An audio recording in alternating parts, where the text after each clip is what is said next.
Master ఈ bag కొంచెం చూసుకుంటారా? మాస్టారా? ఏ స్కూల్లో చూసారో నన్ను నువ్వు? అదేంటి సార్ అలా ఫీల్ అవుతారు? మాస్టర్ అంటే అదేం బూత్ కాదు మాస్టరు. మళ్ళీ మాస్టారు కొడితే బెజవాడైతే వినిపిస్తుంది సౌండ్.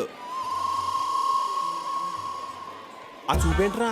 అంతకంటే ఏం చేయలేక నేనే తేడాగానంటే నువ్వు నాకంటే తేడాగా ఉన్నావేంట్రా? అసలేం చేస్తున్నావు? ఇట్రా. వస్తున్నానమ్మా. చూడు బాబు, చచ్చే బాబేంటి మాస్టరేనండి సార్, అదేమన్నా భూతా? నువ్వు కొంచెం వంకరగా మాట్లాడుతున్నావు. నేను కొంచెం వంకరే. ఏడవడండి బాబు. ఇదిగో బా, ఆ? ఏదో బ్యాగ్ చూడమన్నారు.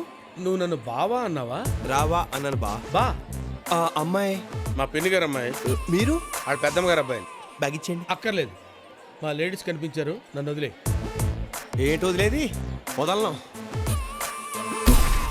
ఏంటండి బట్టలు మీ దగ్గర పెట్టుకుని ఎక్కడికి వెళ్ళిపోయారు? నువ్వు స్నానం చేసేలోపు గుడివాడ వెళ్ళొద్దామని వెళ్ళానే. గుడివాడా? ఎందుకు? నర్మయ్, ఎన్నిసార్లు చేస్తావు స్నానం? అర్ధరాత్రి 12 గంటలకు దిగవు. మునుగుతావు తేలుతావు, మునుగుతావు తేలుతానే ఉన్నావు. వెళ్ళు వెళ్ళి బట్టలు మార్చుకుని రా.